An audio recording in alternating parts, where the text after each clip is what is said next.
I'm sorry, Elaine. The president's daughter spat out at me. You're replaceable. You're fired. Reaching my breaking point, I absorbed her words without retort. Quietly, I accepted my dismissal. If I must leave, so be it. Emotion drained from me as I responded in a voice lacking any spirit. Well, goodbye then. She waved at me, her face brightening with relief. I began preparing to depart from the company I had once been grateful for. On my last day, I went to bid farewell to Elaine, but it was already too late for her. Not only was I leaving, but I also decided to leave a parting gift for the company. Would you reconsider your resignation, Elaine? She asked me tearfully. Ridiculous. She was the one who fired me. I am Bonnie, 40 years old, living alone in the urban sprawl. Single and devoted to my job, my parents reside in another state, quietly enjoying their retirement. Both salespeople, they likely influenced my career path. From a young age, I excelled in negotiating and getting along with people. Whether scoring extra treats from the candy store or charming classmates' mothers for lavish birthday gifts, I always wanted to utilize my strengths in a sales career. As an adult, I worked in various sales roles before joining the staffing agency through a mid-career hire. In this competitive industry, our small companies struggled to sustain profits without contracts from large corporations. Despite this, I always excelled in securing new contracts, earning the label of the company's promising newcomer. However, amidst my success, I faced persistent harassment from Elaine, the president's daughter. Once a popular salesperson, she seemed to take her lack of fulfillment out on me with relentless jealousy-driven harassment. Leaving the office for client appointments, I quickly finished lunch with coffee before heading out. Bonnie, if you use the hot water from the pot for your coffee, at least refill it before you leave, Elaine chided me. Sorry, I'm in a rush. Could you top it up for me? She asked, coming to refill the water boiler, part of her administrative duties. Hastily, I replied, I haven't used much, but I'll be more careful. With appointments awaiting, I couldn't linger and quickly departed. During a meeting with a client, an email was sent to all employees from Elaine. It read, to all staff, for the pleasant use of communal resources, please adhere to the rules. Recently, some inconsiderate employee has been using a lot of the pot's water without refilling it. Although it's just one person, we ask everyone to use the company's resources responsibly. I couldn't shake off the feeling that this was about me. The email hinted at a single culprit, and if a witch hunt commenced at the office, I knew fingers would point at me. Ridiculous. I vividly recall her poor attitude since my first day at the company. She must be incredibly bored to engage in such petty harassment.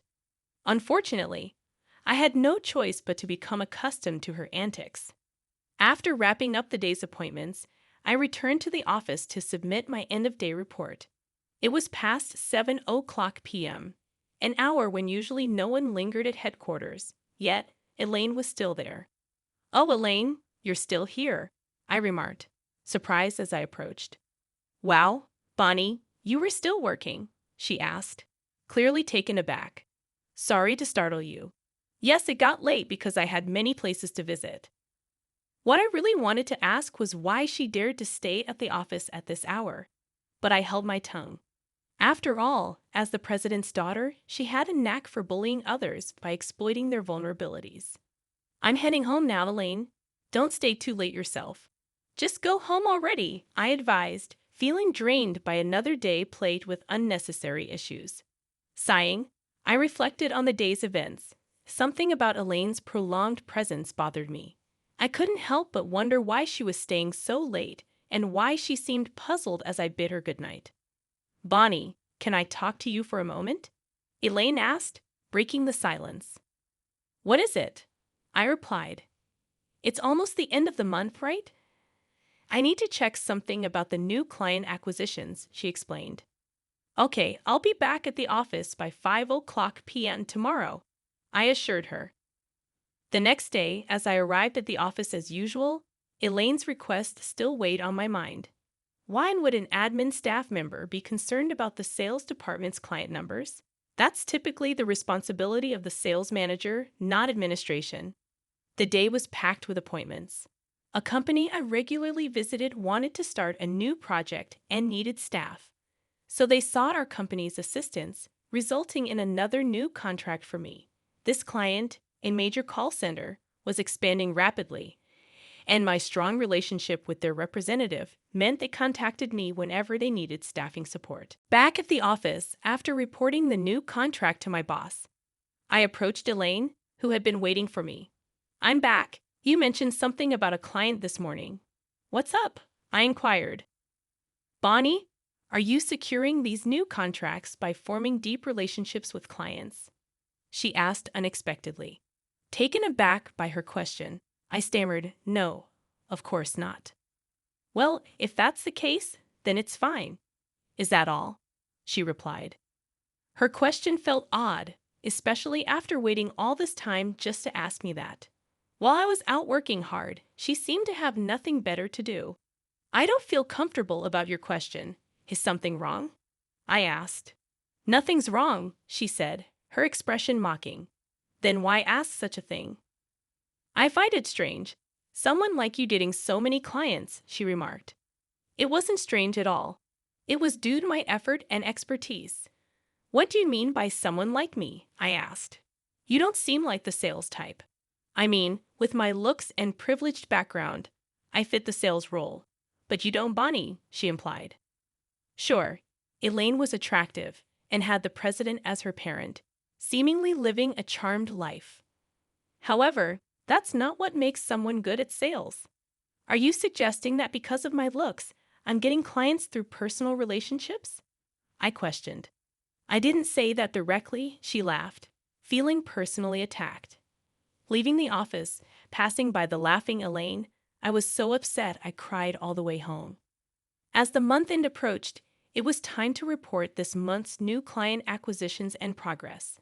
Today was the day for that meeting. I had worked hard this month with referrals from a major company and new clients met through acquaintances. I had secured 3 contracts, feeling very satisfied with my performance. Some months are dry, but this month I felt proud of my achievements.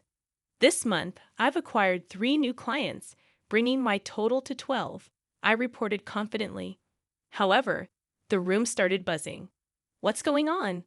I whispered to my colleague David, sitting next to me, a friendly guy I've been close with since we started together. "The documents say something different," he whispered back. I checked my papers, and they matched what I had just reported.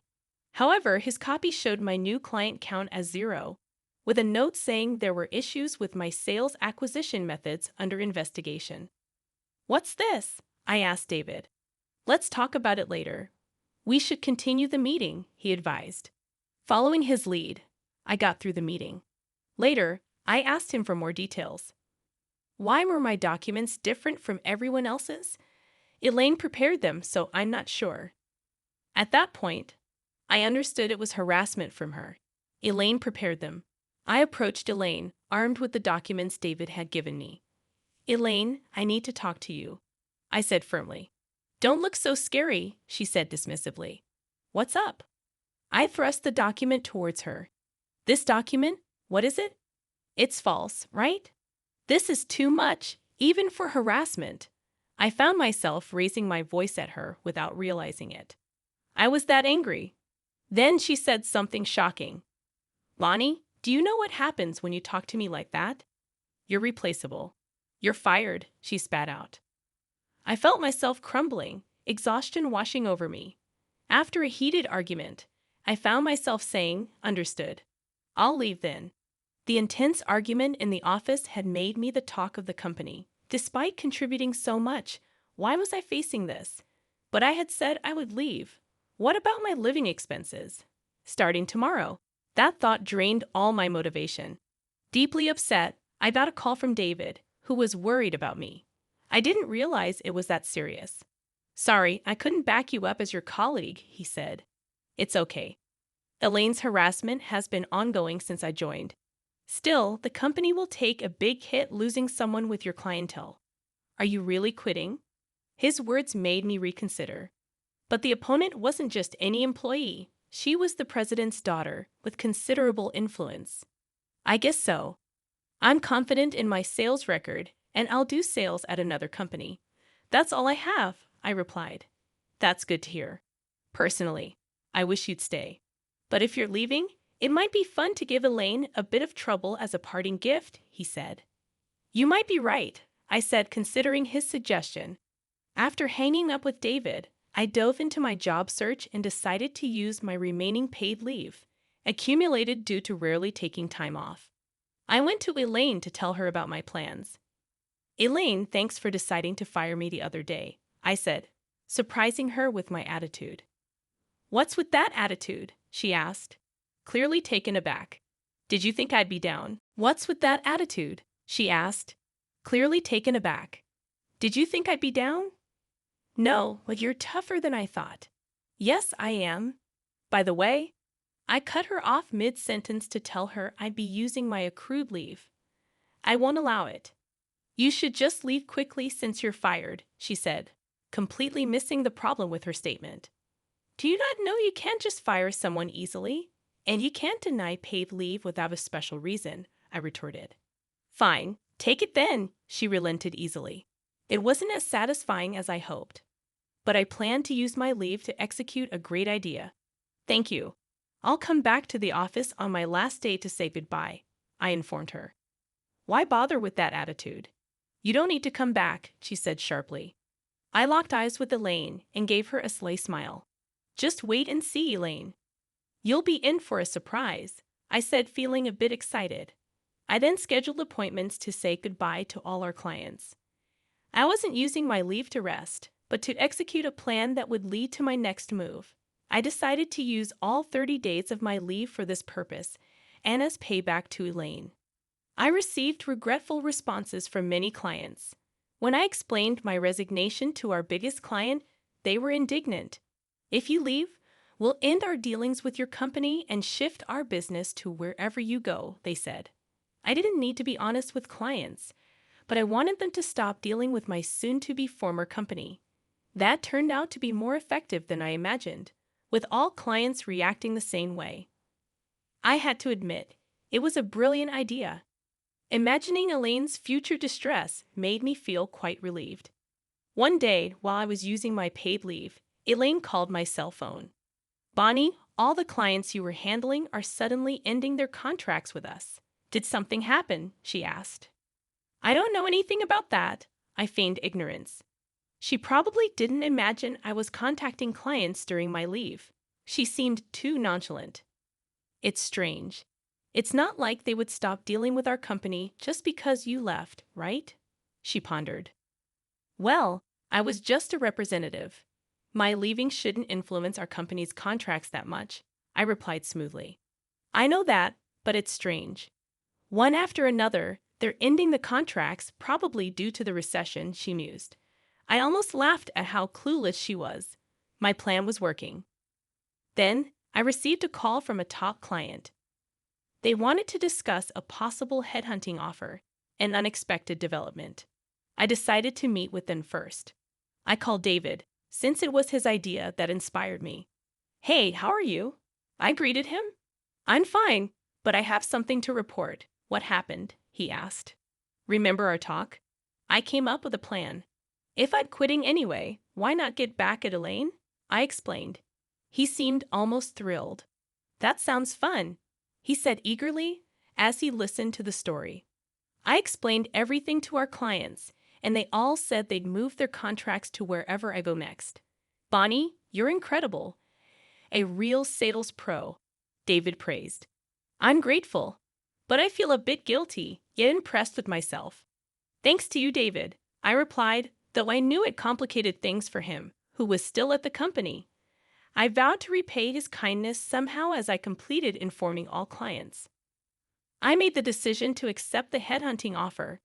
That company was a major client of my soon-to-be former company, so their contract cancellation was a significant blow. The company that headhunted me was setting up a new subsidiary in staffing and wanted me to handle their sales. With my new job secured, my mission was complete. On my last day, I went to the office to say goodbye. I've appreciated working with you, Elaine, I said. But Elaine seemed off. That's the least of our problems, she said, her voice shaky. What happened? I inquired. Turns out all the projects I managed were canceled at the request of the clients. The company is facing issues due to a significant drop in revenue. Dad's so angry with me. What do I do now? She collapsed, crying. This happened because you decided to fire me, right? I looked down at her, feeling a mix of satisfaction and pity. I'm being blamed by Dad and the sales director. They're saying it's my fault Bonnie was fired and that I should fix the sales drop. But I can't do that, she sobbed. I was satisfied with the payback I had achieved. Elaine, remember how you said my appearance wasn't right for sales and that I secured deals through personal relationships? Maybe this is karma. I'm sorry for that. I did reflect on it afterward. Reflect too late for that. I didn't feel any reflection from you. And that's not all you did to me. Maybe you should try contacting the clients yourself to recover the sales. Though I doubt you can, she retorted, her voice dripping with bitterness. I can't do sales. She used to be in sales. What is she talking about? Weren't you in sales before? I questioned, seeing through her facade. Oh, I see. You were removed because you couldn't do the job, I remarked, watching her crumble under the weight of her own actions. Unable to speak, she sat there, her face a mess with tears. I had nothing more to do there, so I decided to leave. Well, I'll be resigning now, Elaine. Can't you reconsider your resignation? Our company's sales are in trouble, she pleaded. No, thank you, I replied firmly. Thus, I left the company I had worked at for years. According to David, after my resignation, Elaine was blamed for the negative impact on sales caused by firing me. That affected the employees' bonuses and led to complaints, resulting in her being forced out of the company. She's been idle at home. I was enjoying success at the new company that headhunted me. One day, I heard from David that he, too, had left the company. I explained the situation to my new company and managed to get him hired. We were working together again, striving side by side. It was fun to work with a former colleague, and we were gradually securing contracts with the clients I used to deal with at my previous company. Thanks to it, I won a newcomer award this month and felt very fulfilled.